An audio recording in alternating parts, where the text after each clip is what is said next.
विनम्र अभिवादन करतो, त्यांना भावपूर्ण आदरांजली अर्पण करतो। खरं म्हणजे 23 जानेवारी हा शिवसैनिकांच्या जीवनामध्ये तसा बघायला गेला तर बाळासाहेब असताना आनंदोत्सव साजरा करायचो आपण, वाढदिवस साजरा करून संपूर्ण महाराष्ट्रामध्ये विविध उपक्रमांनी हा बाळासाहेबांचा वाढदिवस साजरा करण्याची परंपरा राज्यभरात आहे, देशभरामध्ये होती आणि आजही विविध कार्यक्रम समाज उपयोगी लोकाभिमुख कार्यक्रमांचं आयोजन करून बाळासाहेबांची जयंती देखील साजरी केली जाते। पुढच्या वर्षी जन्मशताब्दी वर्ष आहे आणि खरं म्हणजे बाळासाहेबांचे विचार आम्ही घेऊन त्यांच्या विचारांनी प्रभावित होऊन अनेक कार्यकर्ते शिवसेनेत आले, शिवसेनेमध्ये काम केलं, शिवसेना मोठी करण्याचं काम बाळासाहेबांच्या आशीर्वादाने कार्यकर्त्यांनी केलं आणि आम्ही देखील बाळासाहेबांचा विचार घेऊनच या राज्यामध्ये बाळासाहेबांच्या विचाराचं सरकार स्थापन केलं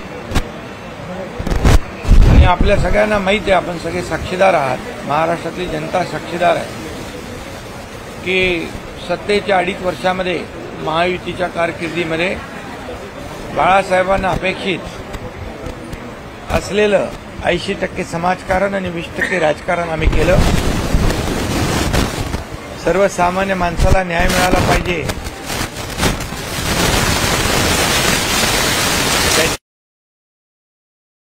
न्यायाला वाचा फोडली पाहिजे, हे बाळासाहेबांचा जे काही मूल मंत्र होता, ती शिकवण होती, ती पुरेपूर आचरणात आणण्याचं काम आम्ही केलं आणि म्हणूनच आचरणात आणण्याचं काम आम्ही केलं आणि म्हणूनच सर्वसामान्य लोकांसाठी शासनाच्या माध्यमातून अनेक लोकाभिमुख योजना आम्ही सुरू केल्या।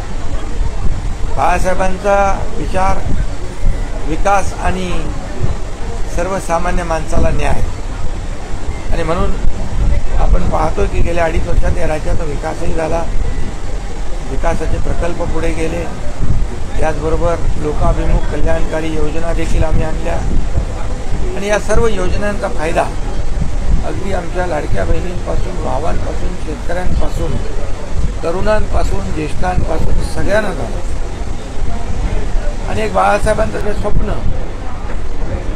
सर्वसामान्य माणसाला न्याय देण्याचं, ते देखील आम्ही 2.5 वर्षामध्ये त्याला गती देऊ शकलो आणि त्या कामाची पोचपावती झालेल्या विधानसभेच्या निवडणुकीमध्ये या महाराष्ट्रातल्या जनतेने आम्हाला दिली आणि महायुती थोड्या नाही तर अतिशय दैदिप्यमान असा विजय मिळवला आणि लोकांनी लँडस्लाईड मॅन्डेट दिलं। आतापर्यंतच्या इतिहासामध्ये कधीही एवढं यश युतीला किंवा अन्य कुठल्याही पक्षाला मिळालं नव्हतं, एवढं प्रचंड यश आणि म्हणूनच आम्ही बाळासाहेबांचे विचार आजही पुढे घेऊन चाललोय। आज यापुढे देखील आमची आणखी जबाबदारी वाढली आहे, लोकांनी मॅन्डेट दिलेला आहे आणि त्यामुळे लोकांसाठी जे करायचं ते सर्वसामान्य लोकांसाठी, या महाराष्ट्रातल्या जनतेसाठी, या महाराष्ट्रातल्या जनतेच्या कल्याणासाठी आणि या महाराष्ट्राच्या विकासासाठी आणि त्यामुळे आजही सगळीकडे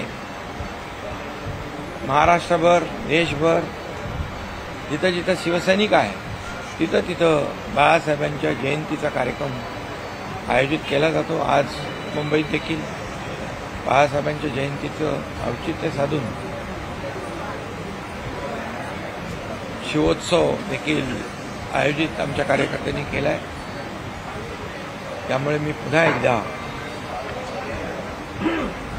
आदरणीय हिंदू हृदय सम्राट बाळासाहेबांना विनम्र अभिवादन करतो। तर बाळासाहेबांनी अनेकांना मुख्यमंत्री मंत्री केले, मात्र ते स्वतः कधी मंत्री मुख्यमंत्री झाले. तुम्ही देखील मुख्यमंत्री आहात, मात्र कुठेतरी आता प्रथा बदलली. काय विरोधकच म्हणतात की कुठेतरी आता बाळासाहेब ठाकरे हे स्वतः कधी मंत्री झाले, मात्र त्यांच्या घरामध्ये आता मंत्री व्हायला लागले. प्रथा बदलली कुठं? बाळासाहेब होते, कुणी बाळासाहेब होऊ शकत नाही ना. त्यामुळे बाळासाहेबांचे विचार घेऊन आम्ही पुढे गेलो, सत्तेतून बाहेर पडलो, एवढं धाडस आम्ही दाखवलं. पण काही लोकांनी बाळासाहेबांचे विचार सोडले आणि स्वतःच्या स्वार्थासाठी सत्ता मिळवली. आणि ज्यांनी बाळासाहेबांचे विचार सोडले त्यांना जनतेने या निवडणुकीमध्ये जे काही उत्तर द्यायचं ते दिलेलं आहे. आणि म्हणून बाळासाहेबांच्या विचारांशी, तत्वाशी कधी आम्ही तडजोड करणार नाही. बाळासाहेबांचे हिंदुत्वाचे विचार पुढे घेऊन जाऊ देशभर, राज्यभरामध्ये, आणि या राज्याचा विकास या ठिकाणी शासनाच्या माध्यमातून करू. तर आपण काल देखील जे आहे व्हिडिओ कॉन्फरन्सद्वारे युवासेनेच्या पदाधिकाऱ्यांशी संवाद साधला. शासनाच्या योजना ज्या आहेत तुम्ही देखील मुख्यमंत्री असताना डोर टू डोर पोहोचवल्या आणि आता कार्यकर्त्यांना सुद्धा सांगितलेलं आहे. एक महाराष्ट्रभर दौरा असणार आहे, कशा प्रकारे हा दौरा? कार्यकर्ता हा जो आहे हा घरात नाही लोकांच्या दारात शोभून दिसतो असं बाळासाहेब म्हणायचे. आणि म्हणूनच आम्ही शासन आपल्या दारी ही योजना राबवली. मी मुख्यमंत्री असताना लाडकी बहीण असेल, अनेक योजना आहेत त्या लोकांना मिळाल्या पाहिजे. आणि म्हणूनच आपल्या शासनाने जे घेतलेले निर्णय, सुरू केलेल्या योजना लोकांपर्यंत पोहोचवणं हेच शिवसैनिकाचं काम आहे, कार्यकर्त्याचं काम आहे. कारण आपण सुरू केलेल्या योजनांचा लाभ हा कागदावर न राहता लोकांपर्यंत पोहोचला पाहिजे, लोकांच्या जीवनामध्ये बदल घडला पाहिजे, हे मी काल सांगितलं. आणि युवासेनेने देखील ते करावं. युवासेना आता 10 फेब्रुवारी ते 31 मार्चपर्यंत संपूर्ण महाराष्ट्रामध्ये युवासेनेची युनिट शाखा सुरू करणं, सदस्य नोंदणी करणं, कॉलेज वाईज युनिट सुरू करणं, या सगळ्या युवकांना घेऊन आणि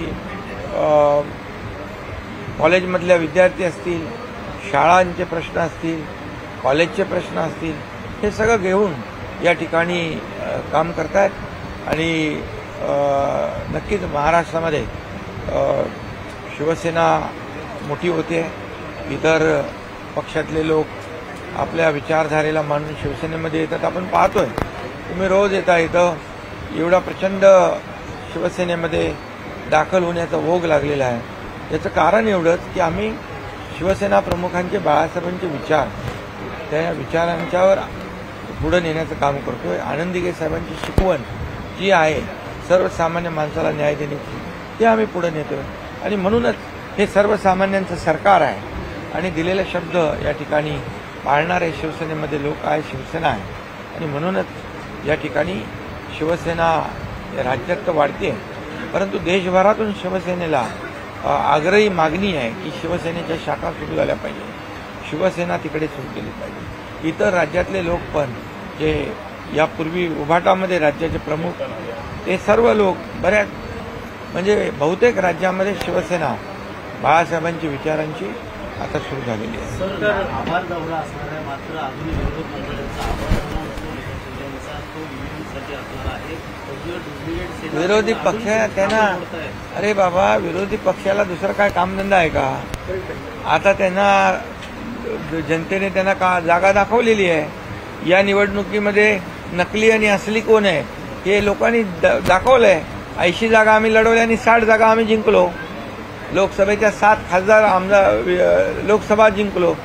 त्यामुळे आता जे लोक म्हणत होते की न्यायालयावर आमचा विश्वास नाही, निवडणूक आयोगावर आमचा विश्वास नाही, याद्यांवर आमचा विश्वास नाही, ईव्हीएमवर आमचा विश्वास नाही, आता आम्ही लोकांच्या, जनतेच्या न्यायालयात जाऊन आम्ही न्याय मिळवून घेऊ. जनतेच्या दरबारात झाल्या, निवडणुका झाल्या आणि 197 जागा लढवून काय 18-20 जागा जिंकल्या. आता आम्ही 80 जागा लढवून 60 जागा जिंकलो. त्यामुळे शिक्कामोर्तब जनतेने केलेलं आहे. आता आत्मपरीक्षण कोणी करायला पाहिजे? आमच्यावर आरोप करणाऱ्यांनी